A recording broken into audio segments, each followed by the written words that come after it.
যখন মনের মধ্যে নফসে লাওয়ামা এটা যখন তিরস্কার করে, সেই তিরস্কার শুনে যখন আমি তওবা করব, তখন আমাকে মোহাব্বত করবেন কে? আল্লাহ। والذين إذا فعلوا فاحشة أو ظلموا أنفسهم ذكروا الله فاستغفروا لذنوبهم ومن يغفر الذنوب إلا الله ولم يصروا على ما فعلوا وهم يعلمون। আল্লাহ বলেন, যখন গুনার কাজ করে ফেলে বান্দা, যখন গুনার কাজ করে ফেলে, সাথে সাথে সে নিজের নফসের প্রতি জুলুম করে, সাথে সাথে সে আল্লাহর কাছে তওবা করে, তখন আল্লাহ তার সকল গুনাহ মাফ করে দেন। তো গুনাহ আমাদের দ্বারা হবে, ভিতরে শত্রু, বাইরে শত্রু, দুনিয়া শত্রু, মাখলুক শত্রু, এত এত শত্রুর মোকাবেলা করা দুর্বল বান্দার পক্ষে সম্ভব না। কিন্তু গুনাহ করার পরে নফসে লাওয়ামার তিরস্কার যখন আসে, বিবেকের দংশন যখন আসে, সাথে সাথে যদি সে তওবা করে, সেই গুনাহগুলো মাফ করে তাকে ভালোবাসবেন কে? আল্লাহ। এজন্য আল্লাহ বলেন, আল্লাহ রাসূল সাল্লাল্লাহু আলাইহি ওয়াসাল্লাম বলেন, কুল্লু বানি আদম খাত্তাউন ওয়া খায়রুল খাত্তাইনা আত-তাওয়াব। আরে প্রত্যেকটা বনি আদমই গুনাহকারী, তার সাথে শত্রু আছে, যার প্ররোচনায় পড়ে সে গুনাহ করবে। কিন্তু এই গুনাহ করার পরে এদের মধ্যে উত্তম কারা? যারা গুনার পরে তওবা করে। যারা গুনার পরে কি করে? তওবা করে। যদি গুনাহ আমরা নাই করতাম, তাই আল্লাহর নাম গফফার কেন? আল্লাহর নাম তাওয়াব কেন? আমাদের দ্বারা গুনাহ হবে বিধায় আল্লাহর একটা নাম আছে কি? গফফার, খুব ক্ষমাকারী, গুনাহ ক্ষমাকারী। আল্লাহর একটা নাম আছে কি? তাওয়াব, তওবা কবুলকারী। তা আল্লাহ জানেন যে বান্দার দ্বারা কি হবে? গুনাহ হবে, কারণ তাকে আমি কি করছি? এরকম গুনার চাহিদা দিয়ে সৃষ্টি করেছি। কিন্তু আল্লাহ দেখতে চান সেই সকল বান্দাদেরকে যারা গুনাহ করার পরে গোপনে প্রকাশ্যে চোখের অশ্রু প্রবাহিত করে, ঝরঝর করে কেঁদে কেটে সে আল্লাহর কাছে মাফ চায়, যে আল্লাহ ভুল হয়ে গেছে, আল্লাহ ভুল হয়ে গেছে, আল্লাহ আমি নফসের প্রতি জুলুম করছি, আল্লাহ আমি গুনাহ করছি, আপনি আমাকে মাফ করে। তো যখন বান্দা গুনাহ থেকে তওবা করে, আল্লাহ তার প্রতি আগে যেমন বেজার ছিলেন, তওবা করার পরে দ্বিগুণ তিনি খুশি হয়ে যান। একটা দৃষ্টান্ত দিছেন রাসূল সাল্লাল্লাহু আলাইহি ওয়াসাল্লাম হাদিসের মধ্যে, তওবাকারীর প্রতি আল্লাহ কেমন খুশি হন। এই ঘটনাটা শুনবো আমরা, শুনতে চাই। বলে যে এক ব্যক্তি মরুভূমির মধ্যে, আরব দেশ তো মরুভূমির দেশ, তো রাসূল সাল্লাল্লাহু আলাইহি ওয়াসাল্লাম মরুভূমি দিয়ে দৃষ্টান্ত দিয়েছেন যে একজন গুনাহ করার পরে তওবা করলে আল্লাহ তার প্রতি কেমন খুশি হয়, দৃষ্টান্ত শুনো তোমরা। বলে যে এক ব্যক্তি, সে উট নিয়ে সফরে বের হয়েছে। সফরে বের হওয়ার পরে কিছু দূর যাওয়ার পরে সে ক্লান্ত হয়ে গেছে। ক্লান্ত হওয়ার পরে একটা গাছের ছায়া সে পাইল, একটা গাছ পাইল। অনেক দূর যাওয়ার পরে, মরুভূমিতে অনেক দূরের পরে, দূর দূর পরে গাছ থাকে, সচরাচর গাছ পাওয়া যায় না। তো সে একটা গাছ পাওয়ার পরে সেখানে নামলো। নামার পরে সেই গাছের সাথে উটটাকে বেঁধে বিশ্রাম নেওয়া শুরু করলো। তো ঘুমিয়ে গিয়েছে, ক্লান্ত শ্রান্ত দেহ নিয়ে ঘুমিয়ে গিয়েছে। ঘুমের থেকে উঠে দেখে উটটা নাই, উট হারায় গেছে, চলে গেছে। ধুধু মরুভূমির মধ্যে চতুর্দিকে বালু আর বালু, উপরে আসমান, নিচে বালু, আশপাশে জনমানবের চিহ্ন নাই, খাবার নাই, পানি নাই, কিচ্ছু নাই। এই মুহূর্তে সে মৃত্যুর অপেক্ষা করতে লাগলো, যে আমার আর মৃত্যু ছাড়া কোনো গতি নাই। কেন? তার খাবার দাবার সব উটের উপরে ছিল, সে উট খাবার দাবার নিয়ে হারায় গেছে। এখন মৃত্যু ছাড়া তার আর কোনো গতি আছে? ওই মুহূর্তে হঠাৎ করে তার চোখ বন্ধ হয়ে গেল, সে ঘুমিয়ে পড়ল। চোখ লেগে এসেছে, ঘুমিয়ে পড়েছে। কিছুক্ষণ ঘুমিয়েছে, ঘুমানোর পরে হঠাৎ করে আওয়াজ শুনল। আওয়াজ শোনার পরে সে, তার চোখ খুলে গেল। চোখ খুলে দেখতেছে তার হারিয়ে যাওয়া উটটা তার কাছে উপস্থিত। এই মুহূর্তে এই লোকটা কেমন খুশি হবে বলেন? যে মৃত্যুর হাত থেকে বেঁচে ফিরে আসছে, সাক্ষাৎ মৃত্যু তার দুয়ারে এসা আবার চলে গেছে। এই লোকটাকে চারটাখানি খুশি হবে। বলে যে সে এমন খুশি হবে যে তার সেন্সলেস হয়ে যাবে। সে বলতে থাকে, আল্লাহ আনা রব্বি ওয়া আনতা আবদুক ওয়া আনতা আবদি, আনা রব্বুকা ওয়া আনতা আবদি। যে আল্লাহ, আমি হলাম আপনার রব, আপনি হলেন আমার গোলাম।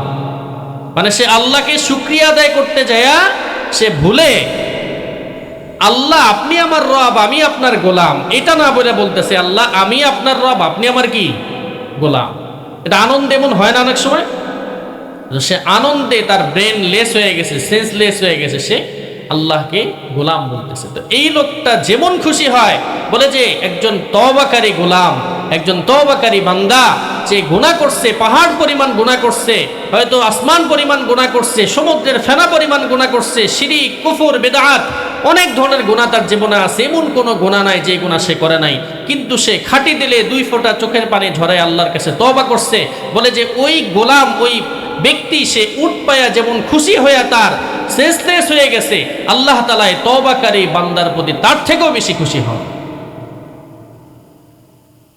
তো আমরা আমাদের গুনাহ থেকে তওবা করতে প্রস্তুত আছি তো ইনশাআল্লাহ? আজকের এই মজলিস থেকে আমরা তওবা করে যাব তো ইনশাআল্লাহ?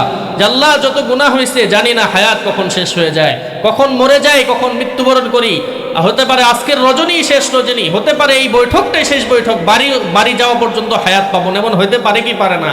তো গুনাহ অবস্থায় যদি মারা যায়, একটা কবিরা গুনাহ নিয়ে যদি মারা যায়, আমার জাহান্নাম ছাড়া গতি আছে? একটা মানুষ জাহান্নামে যাওয়ার জন্য কয়টা কবিরা গুনাহ লাগে? 10টা, 20টা, 5টা, কয়টা? একটা কবিরা গুনাহ। কয়টা কবিরা গুনাহ? একটা কবিরা গুনাহ। এই মজলিসের মধ্যে এমন কেউ আছে যার জীবনে একটা কবিরা গুনাহ নাই? পাওয়া যাবে বলেন? এই মজলিস কেন, এলাকায় পাওয়া যাবে? এই এলাকা কেন, এই জেলায় পাওয়া যাবে? খুব কম। হয়তোবা আছে আল্লাহর কোনো বান্দা, কিন্তু তারা সংখ্যায় খুবই কম, যাদেরকে আমরা চিনি না। একটা সময় ছিল যখন পুরো এলাকার মধ্যে খুঁজেও একজন কবিরা গুনাহকারী মুসলমান পাওয়া যেত না। যাই হোক, তো সকল গুনাহ থেকে তওবা করতে হবে আল্লাহর কাছে, যাতে করে এই অবস্থায় যদি মৃত্যুবরণ করি, মারা যাই, পাক সাফ হয়ে, পরিষ্কার পরিচ্ছন্ন হয়ে আমাদের মৃত্যু হয় এবং আমাদের ঠিকানা হয় জান্নাত। পারা যাবে তো ইনশাআল্লাহ? এবং চেষ্টা করতে হবে। শুধু তওবা কাকে বলে? তওবা শুধু গুনাহ থেকে ক্ষমা চাওয়ার নাম নয়, সেই গুনাহ ভবিষ্যতে না করার প্রতিজ্ঞা করার নাম তওবা। 3টা জিনিসের নাম তওবা। বলেন কয়টা জিনিসের নাম? 1 নাম্বার হলো যেই গুনাহ করছি সেই গুনাহ থেকে অনুতপ্ত হইতে হবে, লজ্জিত হইতে হবে। আল্লাহ আমি মাফ চাই, আমি পাপী, আমি আসামি, আমি গুনাহগার, আমি আপনার নেয়ামত খাইলাম, আপনার অনুগ্রহ পাইলাম, রহমত পাইলাম, এরপরও আমি নিমক হারামি করলাম, আমি আপনার হুকুম মানলাম না, লঙ্ঘন করলাম, আপনার কুদরতি পায়ে সেজদা দিলাম না, আপনি সুদ খাইতে মানা করছেন, আমি সুদ খাইলাম, ঘুষ খাইলাম, মাবুদ আমাকে আপনি মাফ করেন। তা 1 নাম্বার তওবার শর্ত হলো পূর্বের সকল গুনাহ থেকে লজ্জিত অনুতপ্ত হয়ে মাফ চাওয়া। 2 নাম্বার হলো সেই গুনাহ ছেড়ে দেওয়া। সেই গুনাহ কি করা? ছেড়ে দেওয়া। যদি সেটা করতে থাকি সেই গুনাহ ছেড়ে দেওয়া। 3 নাম্বার হলো ভবিষ্যতে সেই গুনাহ করব না, সেই প্রতিজ্ঞা করা। এই 3টা শর্ত যখন পাওয়া যাবে তখনই আমি তওবাকারী হব, অন্যথায় তওবা হবে না। গুনাহ করছি, মাফ চাইছি, কিন্তু সেটা ছাড়ি নাই। গুনাহ করছি, মাফ চাইছি, ছেড়ে দিছি, ভবিষ্যতে আবার গুনাহ করছি, তাহলে তওবা হইল? হইল না। কষ্ট হবে, জান বের হয়ে যাবে গুনাহ ছেড়ে দিতে।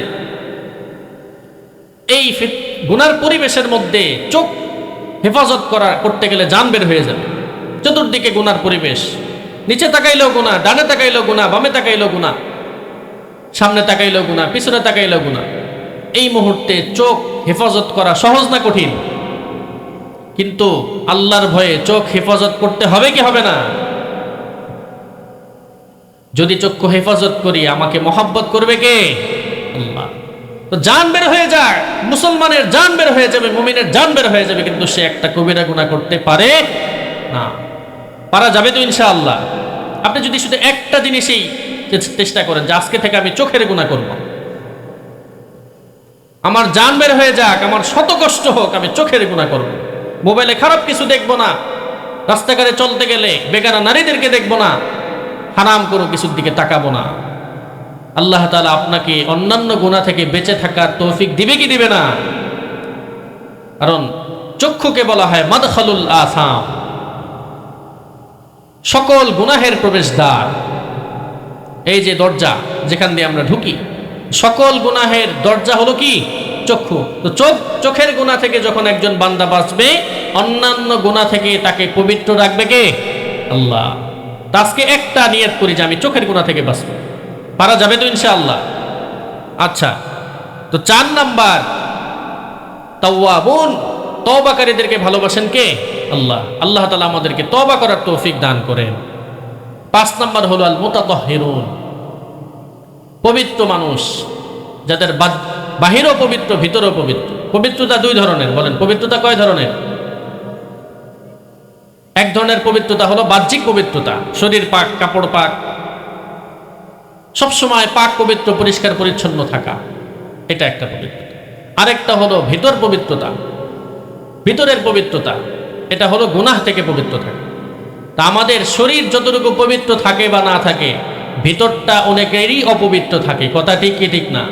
বাহ্যিক লেবাস সাদা শুভ্র সুন্দর, পাগড়ি জুব্বা, লম্বা লেবাস, লম্বা পোশাক, একেবারে একটা ছিটা দাগও নাই জামার মধ্যে, কিন্তু অন্তরটা কালো কুৎসিত, গুনাহ করতে করতে পঙ্কিল, অন্ধকারচ্ছন্ন অন্তর। এমন আছে না নাই?